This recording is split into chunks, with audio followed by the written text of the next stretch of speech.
Hello વિદ્યાર્થી મિત્રો. તો વિદ્યાર્થી મિત્રો, આ વિડીયોમાં આપણે વાત કરીશું ગ્રેસિંગ માર્ક. તો ગ્રેસિંગ માર્ક શું છે એના પછી પહેલાં વાત કરીએ, પછી હું તમને આગળ વાત કરું કે શેના વિશે વાત કરવાની છે. તો ગ્રેસિંગ માર્ક એટલે કે વિદ્યાર્થી મિત્રો, તમારા પેપરમાં 27 માર્ક આવ્યા હોય, બરાબર, અને પાસ થવા માટે 28 માર્ક જોતા હોય. તો વિદ્યાર્થી મિત્રો, સાહેબની રેમ દ્રષ્ટિથી તમને 1 માર્ક મળી જાય અને તમે 28 માર્કે પાસ થઈ જાઓ અને તમારા રિઝલ્ટમાં 28 માર્ક લખેલા આવે, બરાબર, તો એ 1 માર્ક જેમ વધારાનો મળ્યો એને કહેવાય ગ્રેસિંગ માર્ક, બરાબર. ગ્રેસિંગ માર્ક બે પ્રકારના હોય છે. એક તો જ્યારે પેપર જોવાના હોય છે ત્યારે આપવામાં આવે છે, અને એક જ્યારે લાસ્ટમાં તમારી હાર્ડ કોપી બનતી હોય પેપરની ત્યારે આપવામાં આવે છે. બે પ્રકારના ગ્રેસિંગ માર્ક હોય છે.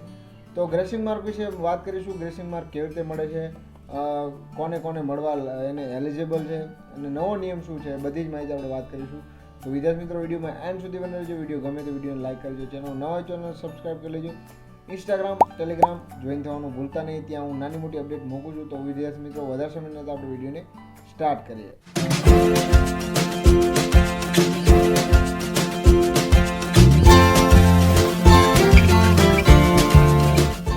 તો વિદ્યાર્થી મિત્રો, ગ્રેસિંગ માર્કની બંને પદ્ધતિની આપણે વાત કરું એને પહેલાં C.G.P.A, S.G.P.A અને w.e.f 156, બરાબર, એની પહેલાં આપણે વાત કરીએ.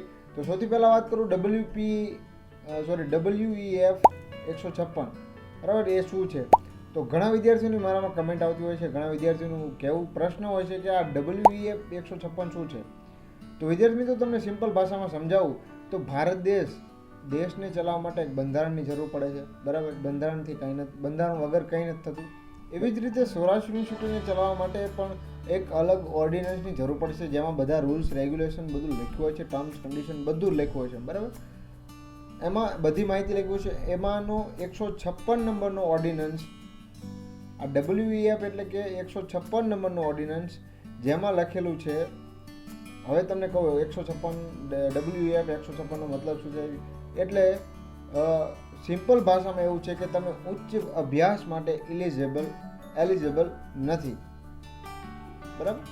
જ્યાં સુધી તમારા રિઝલ્ટમાં w.e.f લખેલું આવે ત્યાં સુધી તમે ઉચ્ચ અભ્યાસ માટે એલિજિબલ નથી, એવો મતલબ થાય.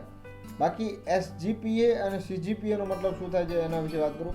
તો વિદ્યાર્થી મિત્રો, તમને પ્રશ્ન થતો હશે કે S.G.P.A અને C.G.P.A આનો મતલબ શું કામ વાત કરે છે, ગ્રેસિંગ માર્કની વાત થતી હોય છે તો આની વાત શું કામ કરે છે? તો આ S.G.P.A અને C.G.P.A છે, બંને છે એ ગ્રેસિંગ માર્કને રિલેટેડ છે, એના થ્રુ જ માર્ક તમને મળતા હોય છે. તો C.G.P.A અને S.G.P.A ની વાત કરીએ તો S.G.P.A એટલે કે સેમિસ્ટર ગ્રેડ પોઈન્ટ એવરેજ, બરાબર, અને C.G.P.A એટલે કે કોમ્યુલેટિવ ગ્રેડ પોઈન્ટ એવરેજ. તમે બાજુમાં બંનેને જોઈ શકતા હશો, બરાબર. એનું એક્ઝેક્ટ મિનિંગ ઓર્ડિનન્સની જે બુક છે એમાંથી મેં આ ફોટા પાડેલા છે, બરાબર. તો એમાં આની વ્યાખ્યા કરવામાં આવી છે. તો S.G.P.A નો મતલબ શું થાય એના વિશે વાત કરું તો સેમેસ્ટર, કોઈ પણ એક પર્ટિક્યુલર સેમેસ્ટરના ગ્રેડ, બરાબર. કેવી રીતે કે 7 વિષય તમારા છે તો એ 7 વિષયના બધા જ માર્ક, બરાબર, એને એવરેજ કાઢી એને S.G.P.A કહેવામાં આવે છે. અને C.G.P.A એટલે કે તમારા બધા જ સેમેસ્ટર, 6 સેમેસ્ટર, 8 હોય, 11 હોય, જે સેમેસ્ટર હોય તે એ બધા સેમેસ્ટરનું જે એવરેજ પોઈન્ટ નીકળવામાં આવે, ગ્રેડ કાઢવામાં આવે, એને કહેવાય C.G.P.A, બરાબર. હવે આ બંનેનો ઉપયોગ ગ્રેસિંગ માર્કમાં શું કામ થઈ છે? તો S.G.P.A અને C.G.P.A માં અલગ અલગ પ્રકારના હોય છે. 10 એમાં ગ્રેડ શરૂઆત થાય છે, 10 થી શરૂઆત થઈ અને 4 સુધી હોય છે S.G.P.A માં, બરાબર. તો 10 થી શરૂઆત થાય તો 10 હોય તો O આવે, પછી 9 હોય તો A આવે, 8 હોય તો B આવે, 7 હોય તો C આવે, 6 હોય તો D આવે, 5 હોય તો E આવે, અને F હોય તો તમે ફેલ ગણાય, બરાબર. 40 અથવા 40 થી નીચેના માર્ક તમારા હોય તો તમે ફેલ ગણાય, બરાબર. તો આ અલગ અલગ જે પ્રકાર આપેલા છે એમાં C.G.P.A એ અલગ જ વસ્તુ છે કે જે તમારા સેમેસ્ટરનું ગ્રેડ પોઈન્ટ નક્કી થાય. S.G.P.A એટલે કે તમારા ગ્રેડ પોઈન્ટ, જે એક સેમેસ્ટરના ગ્રેડ પોઈન્ટ, બરાબર. તો આમાંથી ગ્રેસિંગ માર્ક કેવી રીતે મળે છે એની વાત કરું તો ગ્રેસિંગ માર્ક આમાં એવી રીતે મળે છે કે માની લો તમારે હાર્ડ કોપી બનવાની હોય છે અને તમારે બધા જ વિષયમાં તમારે D અથવા તો C છે, બધા જમાં C ગ્રેડ ને D ગ્રેડ આપેલો છે, તો તમને એક વિષયમાં તમારે કેટી હોય તો તમને ગ્રેસિંગ માર્ક મળવાના ચાન્સ પૂરેપૂરા છે. તો વિદ્યાર્થી મિત્રો, તમે તમારા રિઝલ્ટની નીચે તમે જોયું હશે S.G.P.A અને C.G.P.A, બરાબર.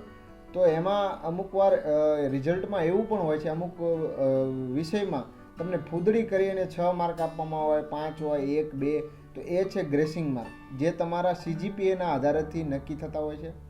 તો વિદ્યાર્થી મિત્રો, આવી રીતે ગ્રેસિંગ માર્ક મળે છે, તમને સમજાઈ ગયું છે. 2 રીતે મળે છે, એક તો સાહેબના થ્રુ મળે અને એક C.G.P.A થી મળે, સોરી S.G.P.A થી મળે. C.G.P.A એટલે કે આ પૂરેપૂરા સેમેસ્ટરનો ગ્રેડ અને S.G.P.A એટલે કે સેમેસ્ટરનો ગ્રેડ, બરાબર. તો તમને સમજાઈ ગયું છે 2 રીતે મળે છે. બાકી વિદ્યાર્થી મિત્રો, નવો નિયમ એવો આવ્યો છે કે સૌરાષ્ટ્ર યુનિવર્સિટી દ્વારા નક્કી કરવામાં આવ્યું છે કે ગ્રેસિંગ માર્ક ખૂબ જ ઓછા પ્રમાણમાં આપવામાં આવશે. જે ખરેખર લાયક છે એને તો આપવામાં આવે છે અને દર વર્ષે આપવામાં આવે જ છે. બાકી જે ખરેખર લાયક નથી એને નહીં આપવામાં આવે, એવું સૌરાષ્ટ્ર યુનિવર્સિટીનો નવો નિયમ આવ્યો છે. બાકી વિદ્યાર્થી મિત્રો, આવી જ માહિતી તમને હું આપીશ અને તમને આશા રાખું છું કે માહિતી મારા તરફથી મળી હશે, એ બધી જ માહિતી તમને ગમી હશે. તો વિદ્યાર્થી મિત્રો, ગમે એ વિડીયોને લાઈક કરી લો, ચેનલમાં નવા ચેનલ સબસ્ક્રાઈબ કરી લો. હું મળીશ તમને બીજા વિડીયોમાં. ત્યાં સુધી bye bye, take care, Vande Mataram, જય હિન્દ.